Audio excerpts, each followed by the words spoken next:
होता जो स्वस्थ होती, लेकिन तुम योग्य नहीं थे, इसीलिए तुम अपनी पत्नी की वजह से खुद दुख झेल रहे हो।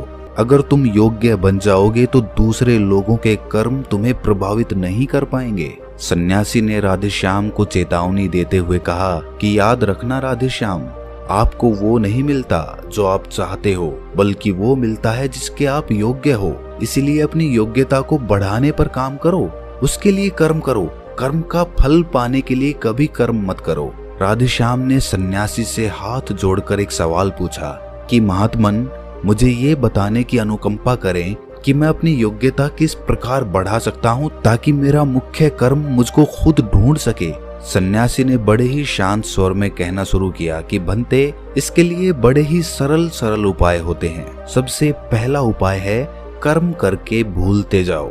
तुम जो भी कर्म कर रहे हो अपने योग्य बनने के लिए, उस कर्म को करने के बाद भूल जाओ। ये मत सोचो कि उससे तुम्हें क्या प्राप्त हुआ। इसीलिए कहा जाता है कि कर्म करो, फल की चिंता मत करो। अगर तुम फल की चिंता करोगे तो वास्तविकता में तुम कर्म कर ही नहीं रहे होगे। अक्सर मनुष्य की पीड़ा का ये एक बहुत बड़ा कारण होता है। वो सोचता है कि मैं कर्म तो अच्छे कर रहा हूँ, लेकिन मुझे फल प्राप्त नहीं हो रहे, और यही पीड़ा उसके मन को ठेस पहुंचाती रहती है, उसको अपने लक्ष्य से भटकाती रहती है। किसी कर्म को करने के बाद अपना आकलन जरूर करें, लेकिन फल की चिंता ना करें। राधेश्याम ने सन्यासी से सवाल किया कि महात्मन, हम अपना आकलन कैसे कर सकते हैं? सन्यासी ने उत्तर दिया कि भंते, जब भी तुम कोई काम पूरा करते हो तो काम पूरा करने के बाद खुद से ये सवाल पूछो कि क्या इस काम को करते समय तुम्हारा ध्यान इसी काम पर टिका हुआ था या तुम्हारा ध्यान कहीं और भटक रहा था। इस तरह तुम खुद का आकलन कर पाओगे कि तुम कितने ध्यान के साथ उस काम को कर रहे थे, और जितने ध्यान से तुम किसी कर्म को करोगे उतनी ही तुम्हारी योग्यता बढ़ती जाएगी। और अगर तुम यूं ही बस पूरा करने के लिए किसी कर्म को करते रहोगे तो उस कर्म से तुम कभी भी योग्य नहीं बन पाओगे। वो कर्म तो पूरा हो जाएगा, लेकिन उसका फल तुम्हें प्राप्त नहीं होगा। इसीलिए अपना आकलन इस प्रकार करो कि तुम्हारा ध्यान वहां पर टिका हुआ था या नहीं था, या तुम्हारे विचार तुम्हें कहीं भटका ले गए थे। और कोशिश करो कि तुम्हारे विचार अगली बार जब तुम ये कर्म करो तो उसी कर्म पर टिके रहें, इधर उधर दूसरी बातों में भटके ना। राधेश्याम ने इस पर एक सवाल पूछा कि महात्मन, जब भी हम कोई कर्म करते हैं तो हमारा मन विचारों से ग्रस्त हो जाता है, वो तरह तरह की बातें सोचने लगता है, तो हम किस तरह अपने मन को एक ही कर्म पर टिका कर रख सकते हैं? इसके लिए कोई उपाय बताएं।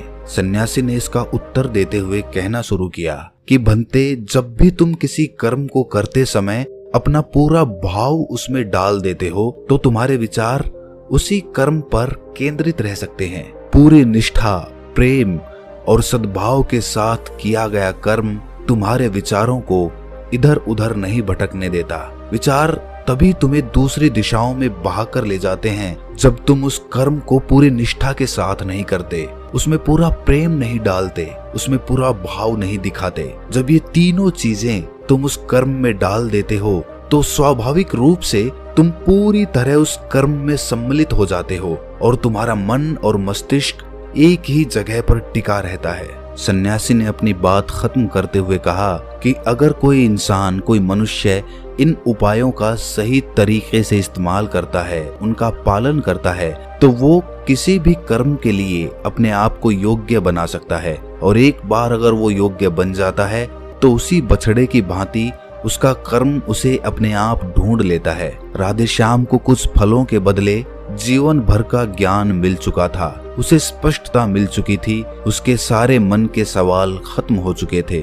उसने सन्यासी को प्रणाम किया और वहां से अपने घर के लिए निकल पड़ा। रात हो चुकी थी और रास्ते पर अंधेरा छाया हुआ था। वो इन बातों के बारे में विचार करता हुआ अपने घर की तरफ निकल पड़ता है। तो दोस्तों, कैसी लगी ये कहानी आपको? कमेंट सेक्शन में जरूर बताना, और अच्छी लगी हो तो इस चैनल को सब्सक्राइब करके नोटिफिकेशन बेल को जरूर प्रेस कर देना। तो मिलते हैं अगली कहानी में, तब तक के लिए अपना ख्याल